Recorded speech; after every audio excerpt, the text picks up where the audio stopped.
मुरथाल नाम के एक गांव में एक बहुत ही मशहूर ढाबा था। पूरे गांव के लोग उसी के पास खाना खाने आते थे। ढाबे का मालिक और उसका बेटा मन लगा के काम करते। धंधा दिन दोगुनी रात चौगुनी तरक्की कर रहा है राजू। वो तो है बाबूजी, आजकल तो दूसरे गांव के लोग भी खाना खाने अपने पास ही आते हैं। ये तो अपनी मसालेदार और मलाईदार लस्सी का कमाल है। रामलाल की लस्सी हर जगह मशहूर है। धीरे धीरे ग्राहकों की संख्या इतनी बढ़ती गई कि उन दोनों के लिए संभालना मुश्किल हो गया। एक दाल मखनी, बटर नान और लस्सी देना। जी माफ कीजिए, लस्सी तो खत्म हो गई है। आखिरी ग्लास का ऑर्डर भी ले चुका हूँ। पर आप बैठिए, मैं आपको बाकी का ऑर्डर दे देता हूँ। नहीं नहीं नहीं भाई रामलाल, अब रोज खाने के साथ तुम्हारी लस्सी की आदत पड़ गई है, इसलिए रोज अपने ब्रेक में तुम्हारे ढाबे पे चला आता हूँ। अब बिना लस्सी खाना गले से कहाँ उतरेगा। इतना कहकर बंटी वहाँ से निकल जाता है। अरे सुनिए तो, साथ में 2 गुलाब जामुन मुफ्त है, तू ही खा लेना। राजू सब देख रहा होता है। बाबूजी, काफी दिन से लस्सी दोपहर तक ही खत्म हो जा रही है, तो फिर उसके बाद लस्सी ना मिलने की वजह से बहुत से कस्टमर नाराज हो रहे हैं। अगर यूं ही चलता रहा तो ढाबा बंद करने की नौबत आ जाएगी। सही कह रहे हो बेटा, लेकिन करे तो क्या करे। अभी पिछले महीने ही ढाबा बड़ा करवाने में सारे जमा किए हुए पैसे खर्च हो गए। अब लस्सी के लिए नया नौकर कैसे रखूं? कुछ और सोचना पड़ेगा। शाम को दोनों घर पहुंचते हैं। ये क्या माँ, तुम फिर से हाथ से कपड़े धो रही हो? हाँ। ये इतनी बढ़िया स्लर्पुल की वॉशिंग मशीन लेके दी है तुम्हें, तो तुम अपने हाथ से कपड़े धोने की वजह से क्यों अपने हाथ खराब करती हो?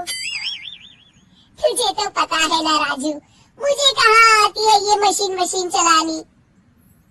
बताया तो था ना, पहले डालो कपड़े, फिर डालो पानी, फिर डालो सर्फ और मशीन घूमना शुरू। पहले डालो कपड़े, फिर डालो पानी, फिर डालो सर्फ और मशीन घूमना शुरू। पहले डालो कपड़े, फिर डालो पानी, फिर डालो सर्फ और मशीन घूमना शुरू। हाँ बेटा, समझ गई, पर मुझसे नहीं चलेगी ये।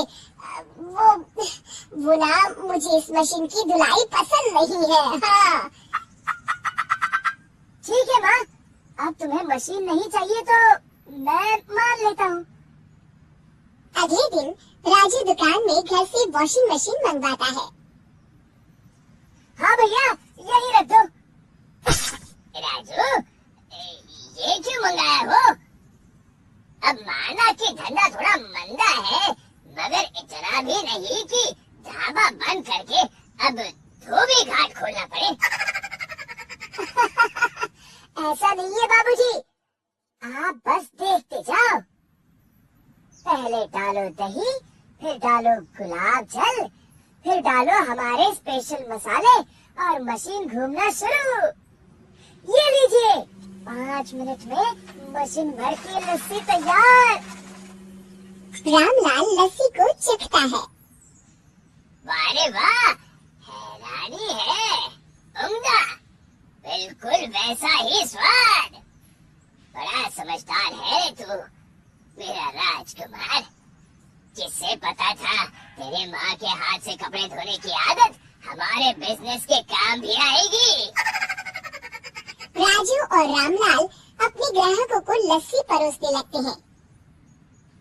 धीरे धीरे रामलाल का ढाबा वॉशिंग मशीन वाले ढाबा के नाम से मशहूर होने लगता है।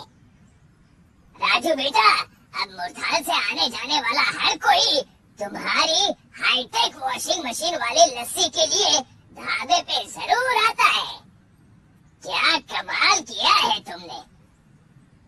आप ही का बेटा हूँ बाबूजी, और वो कहते हैं ना, आवश्यकता ही खोज की जननी है। इतने में बंटी ढाबे पे आता है। अरे बंटी भाई, इतने दिनों बाद आए आप। हाँ भाई रामलाल, अब ये बताओ आज लस्सी मिलेगी या नहीं? ये बताओ कौन से फ्लेवर में चाहिए? शिक्षा, मुश्किल समय में हिम्मत नहीं हारनी चाहिए, क्योंकि आवश्यकता ही खोज की जननी है।